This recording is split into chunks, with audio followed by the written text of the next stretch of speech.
नमस्कार, DD news पर आप सभी दर्शकों का स्वागत है। मैं हूं साइमा खान। नजर डाल लेते हैं सबसे पहले हेडलाइंस पर।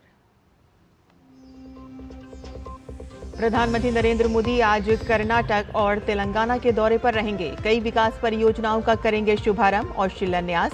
बेंगलुरु में द आर्ट ऑफ लिविंग के 45वें स्थापना दिवस समारोह में होंगे शामिल।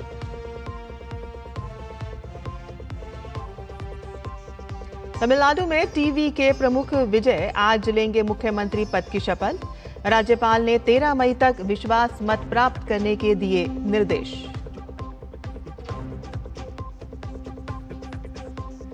उत्तर प्रदेश में योगी मंत्रिमंडल का विस्तार आज। लखनऊ में आज शाम 6 नए मंत्री हो सकते हैं सरकार में शामिल।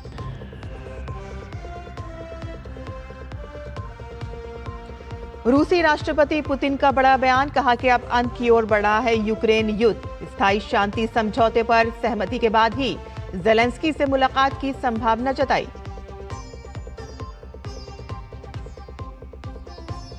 और तीरंदाजी विश्व कप के दूसरे चरण में भारतीय महिला रिकर्व टीम की आज फाइनल में चीन से भिड़ंत, तो वहीं साहिल जाधव ने व्यक्तिगत कंपाउंड में कांस्य पदक जीता।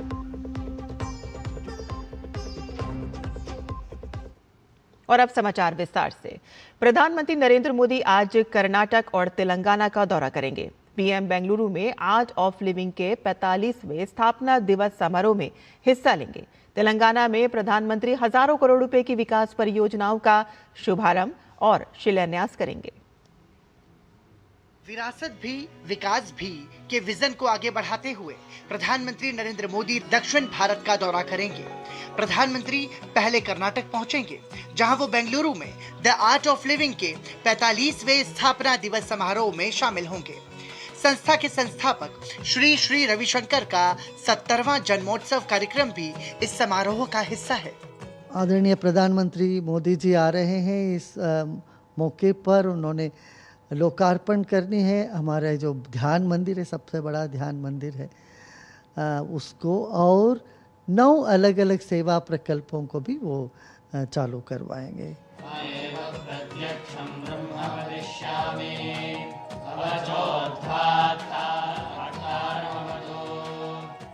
हम बहुत दिन से वैसे प्रधानमंत्री जी से मिलने की आशा रखे हैं, तो हम बहुत उत्सुक हैं उनसे मिलने के लिए। और यही आशा है कि वो हमारी संस्कृति को और बढ़ाएंगे। हम लोग बहुत खुश है कि वो हमारे आश्रम में आ रहे हैं। हमें एक ऊर्जा सी मिलती है उन्हें देखकर, लाइक हमारे लिए वो एक आदर्श है।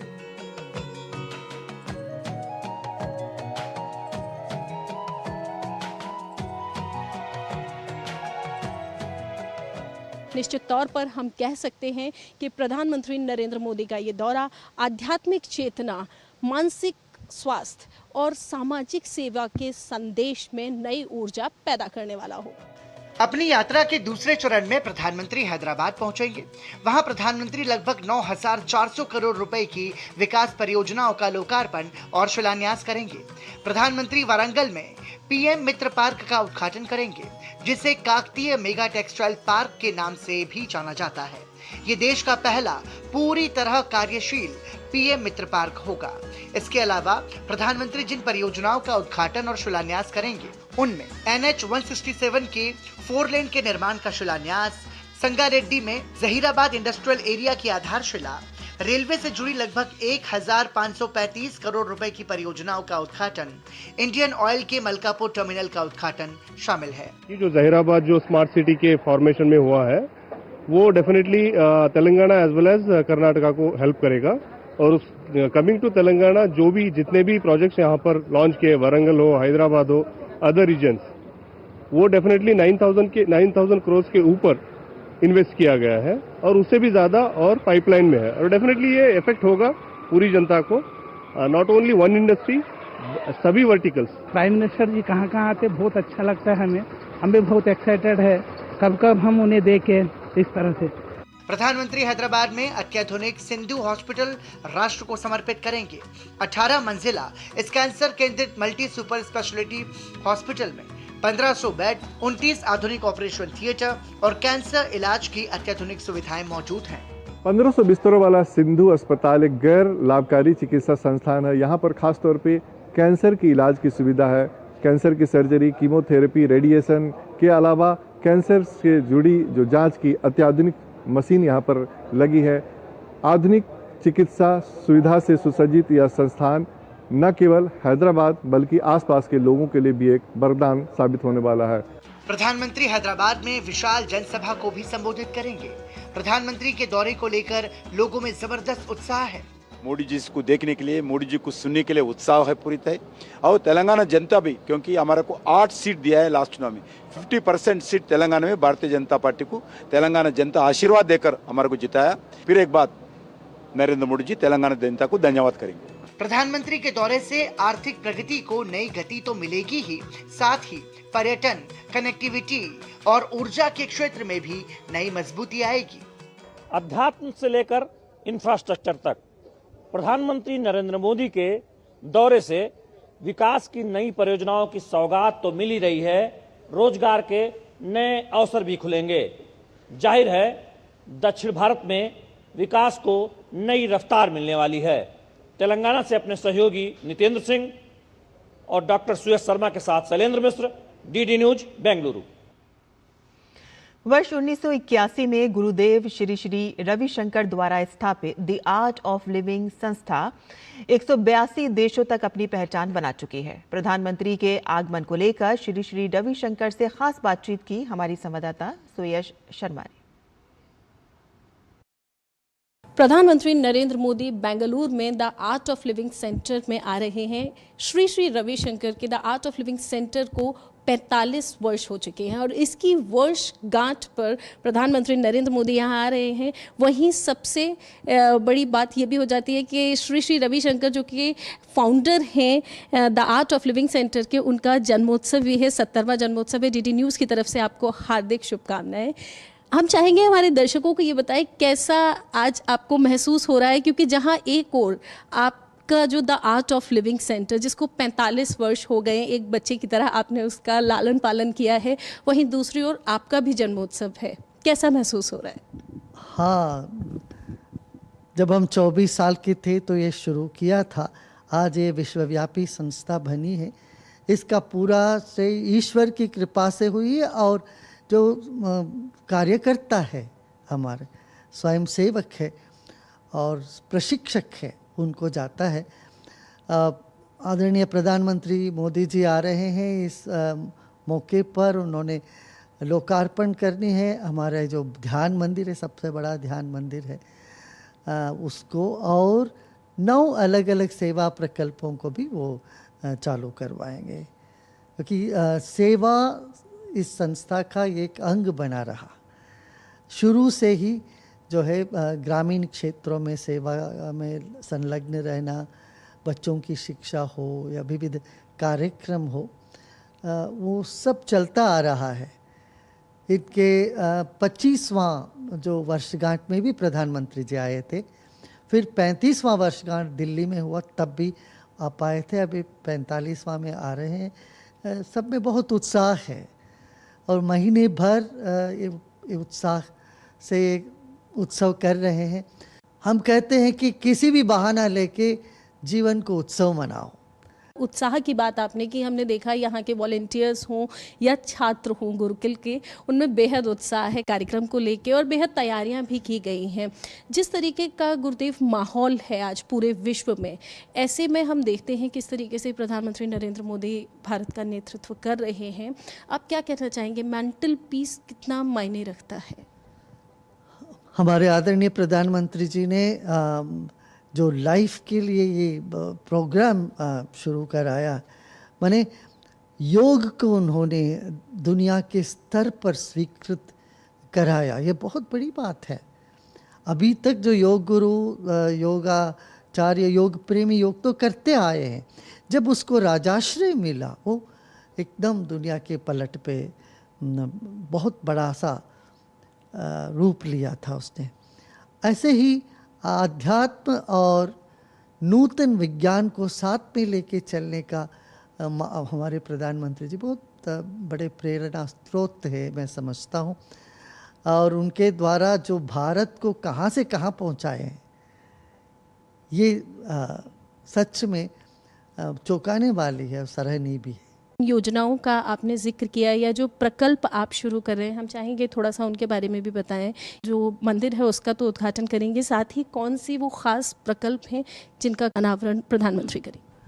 एक तो वृक्षारोपण का है और डिजिटल जो एजुकेशन है गाँव में युवाओं के लिए वो है, कौशल शिक्षा की है और आदिवासी क्षेत्रों में पाठशालाओं का उद्घाटन है और 420 जो सीमावर्ती गांव हैं उस गांव में सेवा का प्रकल्प लिया है। इस तरह से कई और साथ तो अपना वो टेली मेडिसिन का शुरू कर रहे हैं, तो जिसमें आयुर्वेद और एलोपैथी का दोनों का चलेगा। एलोपैथी के रंग से जांच चलेगी, आयुर्वेद की तरफ से इलाज चलेगा। इस तरह से कई प्रकल्प अपना साथ में लिए हैं। बहुत बहुत धन्यवाद डीडी न्यूज़ से बात करने के लिए। तो जिस तरीके से श्री रविशंकर गुरुदेव ने बताया कि प्रधानमंत्री नरेंद्र मोदी का आना न सिर्फ मानसिक स्वास्थ्य के लिए बल्कि पूरे विश्व में ये संदेश जाएगा कि आध्यात्म जब आधुनिकता का हाथ थाम कर चलता है तो भारत न सिर्फ भारत में बल्कि पूरे विश्व के पटल पर चमकता हुआ दिखाई देता है। कैमरा पर्सन विकी के साथ मैं डॉक्टर सुयश शर्मा, डीडी न्यूज़, बेंगलोर। और प्रधानमंत्री नरेंद्र मोदी आज और कल गुजरात दौरे पर रहेंगे। पीएम आज रात को जामनगर पहुंचेंगे और कल सुबह भारत के 12 ज्योतिर्लिंगों में से एक और भारत की अटूट आस्था और सभ्यतागत विरासत के प्रतीक पवित्र सोमनाथ मंदिर में सोमनाथ अमृत महोत्सव में भाग लेंगे। सोमनाथ अमृत महोत्सव पुनर्निर्मित मंदिर के उद्घाटन के 75 वर्ष पूरे होने के उपलक्ष्य में मनाया जा रहा है। प्रधानमंत्री कई शुभ धार्मिक और सांस्कृतिक कार्यक्रमों में भाग लेंगे। वह विशेष महापूजा, जिसके बाद कुंभ अभिषेक और ध्वजारोहण समारोह में शामिल होंगे और ये मंदिर के अभिषेक और ध्वजारोहण का प्रतीक है। प्रधानमंत्री इस अवसर पर सोमनाथ की समृद्ध विरासत और आध्यात्मिक महत्व को याद करते हुए एक स्मारक डाक टिकट और सिक्का भी जारी करेंगे और इसके बाद प्रधानमंत्री कल वडोदरा में सरदार धाम छात्रावास का उद्घाटन भी करेंगे। इस परियोजना में 1000 लड़कों और 1000 लड़कियों के लिए छात्रावास की सुविधा के साथ साथ केंद्रीय भोजन कक्ष, पुस्तकालय और सभागार जैसी सुविधाएं भी शामिल हैं। प्रधानमंत्री सरदार धाम परिसर में स्वागत क्षेत्र, नागरिक सुविधाएं, भोजन क्षेत्र में ई पुस्तकालय सहित विभिन्न सुविधाओं का भी दौरा करेंगे और वह दोनों अवसरों पर जनसभाओं को संबोधित भी करेंगे। और यहां रुकते हैं एक छोटे से ब्रेक के लिए, हम जल्द हाजिर होंगे। आप देखते रहिए डीडी न्यूज़। खाने में मेरी क्वीन के लिए क्या है? किंग मटर पनीर, किंग बैगन भरता, king veg pulao, king palak paneer kofta. ये सब किंग क्यों? क्योंकि ये सब बना है MDH किचन किंग से आपका बॉस। MDH किचन किंग, असली किचन किंग। MDH। बीमारी उम्र देखकर नहीं आती, इसलिए हेल्थ इंश्योरेंस बहुत जरूरी है। पॉलिसी बाजार ऐप पर 1 करोड़ का हेल्थ इंश्योरेंस सिर्फ 550 रुपए महीने से शुरू। मास्टर जी नमस्ते, 2 ड्रेसेस बनानी है, ठीक है? ऐसा कुछ, एक में पॉप्सीज रखना है डोरी के साथ और दूसरी में ना सलवार पे मस्त साइड प्लीट्स कर देना। शर्ट को एकदम शॉर्ट लेंथ रखना क्रॉस प्रिंटेक्स के साथ और दुपट्टे पे ना स्कैलप्स से मस्त ही फैंसी लेस कर देना। लेकिन मास्टर जी 4 दिन में पार्टी है, बन जाएगी ना पक्का? हो जाएगा। कैसे? Just looking like a wow. Fashion changes हमेशा, उषा हमेशा। और ब्रेक के बाद आपका फिर से स्वागत है। तमिलनाडु में टीवी के प्रमुख विजय आज मुख्यमंत्री पद की शपथ लेंगे। चेन्नई के जवाहरलाल नेहरू स्टेडियम में आयोजित होने वाले इस कार्यक्रम में कुछ अन्य मंत्रियों के भी शपथ ग्रहण करने की संभावना है। तमिलनाडु के राज्यपाल के निर्देश के अनुरूप विजय को 13 मई तक विधानसभा में विश्वास मत हासिल करना होगा। टीवी के प्रमुख ने राज्यपाल को कांग्रेस, भारतीय कम्युनिस्ट पार्टी CPI, भारतीय कम्युनिस्ट पार्टी, मार्क्सवादी, विदुतलाई चिरुथिंगल, काची VCK और इंडियन यूनियन मुस्लिम लीग IUML द्वारा समर्थन दिए जाने वाले पत्र भी सौंपे हैं। बता दें कि तमिलनाडु की सभी 234 विधानसभा सीटों पर 23 अप्रैल को एक चरण में मतदान हुआ था और इसमें टीवी के 108 सीटों के साथ सबसे बड़ी पार्टी बनकर उभरी, लेकिन बहुमत के आंकड़े से पीछे रह गई और इसके बाद सरकार गठन को लेकर तेज राजनीतिक गतिविधियां शुरू हो गई और TVK ने कई दलों और निर्दलीय विधायकों से समर्थन जुटाने के लिए बातचीत शुरू की। सबसे पहले कांग्रेस ने विजय को समर्थन दिया, जिसके बाद भाकपा और माकपा ने भी टीवीके को समर्थन देने की घोषणा की और अब टीवीके और IUML के समर्थन के बाद टीवीके के पास बहुमत का आंकड़ा हो गया है।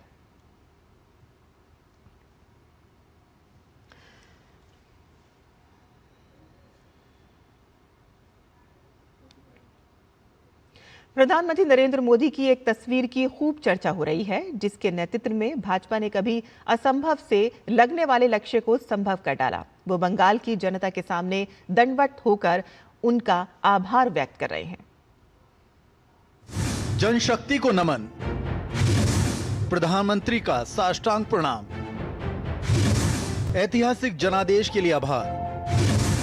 कोलकाता का ब्रिगेड परेड ग्राउंड जब लाखों लोगों की भीड़ मैदान में थी और कई गणमान्य लोग मंच पर आसीन थे, उस समय प्रधानमंत्री नरेंद्र मोदी ने जनादेश के सामने न केवल सिर झुकाया बल्कि साष्टांग दंडवत होकर बंगाल की जनता का आभार व्यक्त किया। उनका यह कदम दर्शाता है कि प्रधानमंत्री मोदी लोकतांत्रिक सफलता के कितने भी ऊंचे शिखर पर क्यों न हो, लेकिन जनशक्ति के सामने वे सदैव नतमस्तक रहते हैं।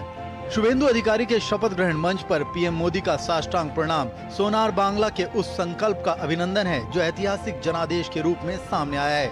तभी तो प्रधानमंत्री नरेंद्र मोदी ने अपने इंस्टाग्राम पर एक वीडियो पोस्ट कर पश्चिम बंगाल की जनता का आभार जताते हुए लिखा, मैं पश्चिम बंगाल की जनशक्ति को नमन करता हूँ। Bureau report, DD news. और उत्तर प्रदेश की योगी आदित्यनाथ सरकार के कैबिनेट के विस्तार को लेकर लंबे समय से चल रही अटकलों पर अब विराम लग गया है। लखनऊ में आज शाम करीब 3:30 बजे योगी की कैबिनेट का विस्तार होगा और बताया जा रहा है कि कैबिनेट विस्तार में रिक्त पदों पर ही नए मंत्रियों को शपथ दिलाई जाएगी। हालांकि सरकार और संगठन की ओर से अभी किसी के नाम की कोई अधिकृत तौर पर जानकारी नहीं दी गई है। और इसी बीच मुख्यमंत्री योगी आदित्यनाथ ने कल प्रदेश की राज्यपाल आनंदीबेन पटेल से जन भवन में शिष्टाचार मुलाकात की थी और साथ ही उन्होंने राज्यपाल को श्री लालचंद राम द्वारा लिखित पुस्तक भारतीय ज्ञान परंपरा अवधारणा भी भेंट की। ग्रामीण भारत के विकास के इतिहास में आज का दिन एक अत्यंत महत्वपूर्ण और प्रेरणादायक अध्याय के रूप में दर्ज होने जा रहा है। मध्य प्रदेश के बैरुंदा जिला सीहोर में से प्रधानमंत्री ग्राम सड़क योजना PMGSY के 25 वर्ष पूर्ण होने पर आज रजत जयंती समारोह का आयोजन किया जाएगा और इस ऐतिहासिक मंच से प्रधानमंत्री ग्राम सड़क योजना का औपचारिक शुभारंभ भी किया जाएगा। और इस अवसर पर केंद्रीय कृषि एवं किसान कल्याण तथा ग्रामीण विकास मंत्री शिवराज सिंह चौहान देश के ग्रामीण क्षेत्रों को मजबूत, टिकाऊ और 12मासी पक्की सड़कों से जोड़ने के राष्ट्रीय संकल्प को नई दिशा और ऊर्जा प्रदान करेंगे। और इस कार्यक्रम में मध्य प्रदेश के मुख्यमंत्री डॉक्टर मोहन यादव भी उपस्थित रहेंगे। कार्यक्रम के दौरान केंद्रीय मंत्री चौहान द्वारा PMGSY 4 के अंतर्गत मध्य प्रदेश के लिए 2117 किलोमीटर लंबाई की 973 सड़कों तथा 987 बसावटों को लाभान्वित करने हेतु स्वीकृति पत्र और वित्तीय आवंटन मुख्यमंत्री डॉक्टर मोहन यादव को सौंपे जाएंगे। और इसके साथ ही PM जनमन योजना के तहत 384 किलोमीटर से अधिक सड़क परियोजनाओं का भी आवंटन किया जाएगा और जिससे 168 पिछड़ी बसावटों को सीधा लाभ प्राप्त होगा। और इस अवसर पर वर्ष 2026-27 के लिए प्रधानमंत्री ग्राम सड़क योजना हेतु कुल 18,907 करोड़ रुपए के सांकेतिक आवंटन की घोषणा की जाएगी, जिसमें 830 करोड़ रुपए मध्य प्रदेश के ग्रामीण विकास के लिए निर्धारित किए गए हैं। ये निवेश एक ग्रामीण संपर्क, कृषि विपणन, शिक्षा, स्वास्थ्य सेवाओं और आर्थिक गतिविधियों को सशक्त बनाने की दिशा में एक महत्वपूर्ण कदम माना जा रहा है। और भारत ने अपने सामरिक क्षमता को और मजबूत करते हुए multiple independently targeted re entry vehicle यानी कि MIRV सिस्टम से लैस उन्नत अग्नि मिसाइल का सफल परीक्षण किया। ये परीक्षण 8 मई को ओडिशा के डॉक्टर APJ अब्दुल कलाम द्वीप से किया गया। परीक्षण के दौरान मिसाइल ने हिंद महासागर क्षेत्र में फैले कई लक्ष्यों को सफलतापूर्वक निशाना बनाया। उड़ान डेटा के अनुसार मिशन के सभी उद्देश्य सफलतापूर्वक पूरे हुए। DRDO द्वारा विकसित इस मिसाइल प्रणाली के सफल परीक्षण पर रक्षा मंत्री राजनाथ सिंह ने DRDO, भारतीय सेना और उद्योग जगत की सराहना की। उन्होंने कहा कि ये परीक्षण देश की रक्षा तैयारियों को और मजबूत करेगा। रक्षा अनुसंधान एवं विकास संगठन यानी कि डीआरडीओ ने हाइपरसोनिक मिसाइल तकनीक के क्षेत्र में बड़ी उपलब्धि हासिल की है। डीआरडीओ की हैदराबाद स्थित रक्षा अनुसंधान और विकास प्रयोगशाला ने actively cooled full scale scramjet combustor का सफल और लंबी अवधि का परीक्षण किया।